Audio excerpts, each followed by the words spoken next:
안녕하세요 여러분, 반갑습니다. 찐언니 심리TV 이지영입니다.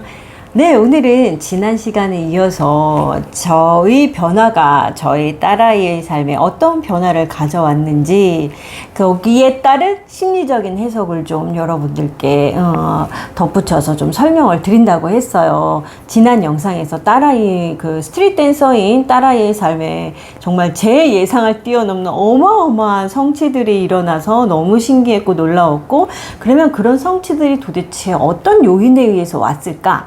그거를 오늘 여러분들과 한번 나눠보려고 해요. 네.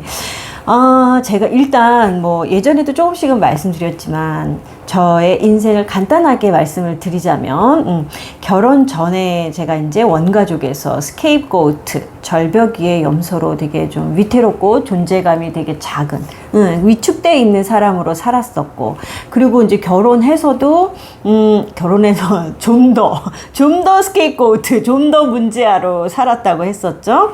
그리고 이제 이혼 후에 원가족으로 다시 돌아와서 또 이제 거기서 저한테 계속 비난을 가하는 가스라이팅을 하는 골든 차일드 역할을 하는 동생이 있어서 점점 더 그렇지 않아도 이혼을 해서 마음이 아프고 위축이 돼 있는데 더 위축되는 그런 삶을 살고 있었고, 결혼 생활부터 이혼까지 계속 저희 딸아이는 저와 함께 했었다고 했어요. 그래서 그렇게 위축되고 쭈구리로 사는 엄마 밑에서 그런 딸로 살아왔던 거죠. 그래서 실제적으로 굉장히 안타까운 거는, 그나마 저는 이제 제 밑으로 동생이 넷인데 그때 당시는 동생들이 하나도 아이가 없었어요. 근데 이렇게 실제적으로 다른 집안들을 살펴보잖아요. 그럼 이 스케이프고트의 자식들은 그 자식들 세대에서도 또 그 무시당하고 스케이프고트가 되는 거예요. 골든차일드 자식들은 의기양양하고 걔네들이 이 스케이프고트의 자식들을 집안 분위기상 다 알거든요. 아, 저기 좀 만만한, 무시해도 되는 사람,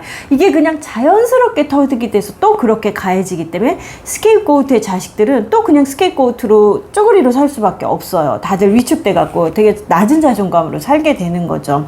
이런 이제 대물림이 반복되고 있었던 거죠, 저희 딸한테도.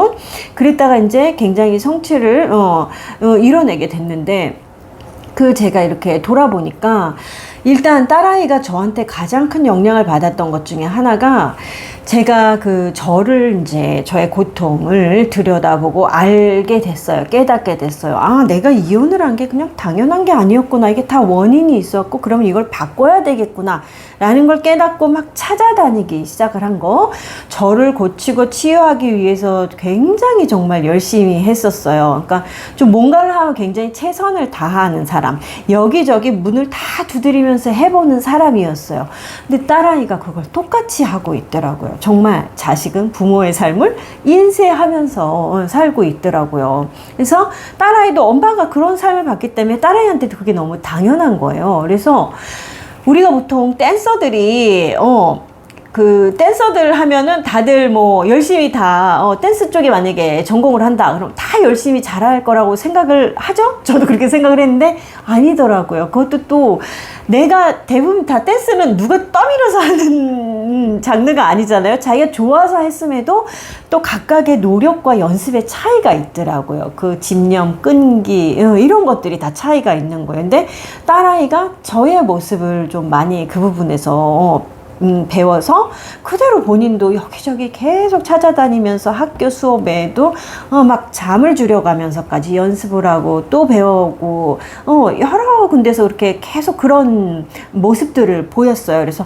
아, 이게 내가 했던 모습을 얘가 그대로 따라가고 있구나. 그게 딸아이의 성취에 좀 또 좋은 자원이 된 것 같아요. 그거는 어찌 보면 좀 우리 집안의 자원인 것 같아요. 제가 좀 우리 집에 항상 문제점들을 많이 얘기했지만 우리 집안에 내려오는 자원이 뭔지 보는 것도 중요하거든요. 근데 제가 소속돼 있던 그 원가족의 자원은 가족들이 다 대부분 굉장히 성실하고 노력하는 사람들이에요. 그러니까 딸아이도 그거를 좀 다행히 잘 물려받아서 그런 모습들이 있었던 거죠.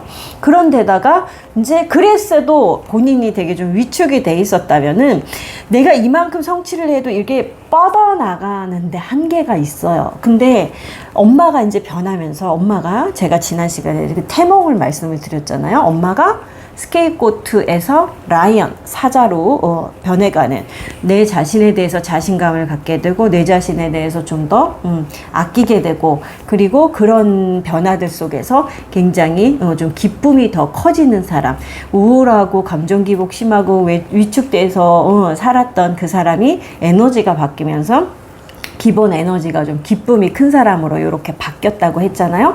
그런 것들이 다 딸아이에게 전해지니까 엄마가 당연히 라이언의 에너지를 갖게 되는 거죠, 점점. 그러니까 딸아이도 그거 영향을 받는 거예요. 그래서 얘가 노력을 통해서 성취를 해도 본인이 라이언인지 스케이프고트인지 이거에 대한 정체성이 없을 때는 본인의 그 성취들, 실력들을 다 뻗어낼 수가 없는데, 본인이 라이언이라는 거를 본인도 이제 자신감을 갖고 깨닫게 된 거죠.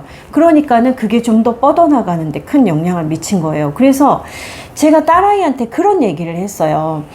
너가 굉장히 실력이 있는 것도 당연해. 그러니까 인정을 받고 주변에서 너를 찾을 거야. 근데 실력뿐은 아니라고 봐, 엄마는. 너의 실력을 가진 사람이 또 있을 거야, 비슷하게. 근데 나는 너가 또 거기에 매력이 있기 때문에 사람들이 너를 먼저 떠올리고 너를 찾는 것 같아 라는 얘기를 했어요. 똑같은 실력이 있는 사람일 때 더 좋은 에너지를 가진 사람한테 사람은 무의식적으로 끌리게 된다고 저는 생각을 하거든요. 이 사람의 에너지가 더 좋으니까 이 사람이 먼저 떠오르고 이 사람을 추천하게 되는 거죠. 그래서 저는 딸아이의 실력뿐 아니라 갖게 된 그 인간으로서의 매력, 그것도 제 변화 속에서 딸아이하고 그게 이렇게 좀 역동이 일어나면서 딸아이도 예전에는 위축되고 자신감이 없었던 사람이 자신감도 생기고 훨씬 더 매력적인 사람이 되니까 딸아이를 찾는 사람들이 더 늘어나지 않았을까? 거기다가 저는 사람이 잘 풀릴 때는 운도 필요하다고 생각을 하거든요. 내가 실력 있고 매력이 있어도 또 운이 안 될 때는 자꾸 일이 엎어지기도 하잖아요. 근데 이제 운까지 따라줘서 아마 이렇게 좀 놀랄만한 성취들이 막 단시간 내에 일어났다고 보거든요. 그러니까 이런 것들이 다 복합적으로 이렇게 어우러져서 좀 한 해 동안, 몇 달 동안에 되게 놀라운 일들이 많이 일어났다고 봐요. 어쨌든 우리 집안의 자원인 실력과 더불어 엄마가 라이언이 되면서 딸아이도 본인이 라이언이라는 정체성을 느끼면서 거기서 오는 매력, 그것들이 이렇게 결과를 이뤄내지 않나 봐요. 그래서 저희 동생들이 이렇게 딸아이 어렸을 때부터 다 봤기 때문에, 얘가 맨날 공부도 안 하고 그냥 맨날 TV나 보고 이러던 애가 어떻게 이렇게 달라졌나, 그러면서 그거를 동생들은 똑같이 둘 다 이구동성으로 각각한테 들은 얘기인데, 이제 자기가 원하는 거를 하게 해줬기 때문이라고 얘기를 하더라고요. 근데 저는 그것만은 아니라고 봐요. 뭐 자세히 설명은 동생들한테 안 해줬지만, 자기가 원하는 걸 부모가 그래 해 라고 해서 아이가 이렇게 잘 성취까지 이루어진다고 저는 생각하지 않아요. 자기가 원하는 거를 정말로 열심히 최선을 다해서 하는 노력, 또 그런 태도도 굉장히 필요하고, 거기다가 이 아이의 아까 말씀드렸던 그런 매력도 굉장히 중요한 거죠. 그래서 그런 것들이 있었기 때문에 변화가 있었다. 그냥 단순히 얘가 가는 길을 지지해 줬기 때문에, 그러니까 선택을 지지해 줬기 때문은 아니다. 게다가 제가 또 하나 덧붙이고 싶은 건, 이건 제 직업에서 오는 장점이었다고 생각해요. 제가 내담자들이 찾아와서 내담자들의 삶이 변하는 원리를 터득을 하게 됐고, 그 원리를 딸아이한테도 적용을 했었어요. 뭐였냐면, 내담자들이 이제 조금씩 자기에 대해서, 제가 고우트에서 라이언으로 제 상이 변한 것처럼 내담자들도 자기들이 고우트였는데 본인들의 그 고우트라는 그 틀, 개념, 박혀있던 거를 조금씩 저의 해석을 통해서 이게 생각이 바뀐단 말이에요. 그러면서 그냥, 당신은 좋은 사람이에요, 당신은 훌륭한 사람이에요, 이게 아니라 구체적으로 그 사이사이 상담 과정에서 일어나는 일들에 대해서 쭉 해석을 해드렸어요.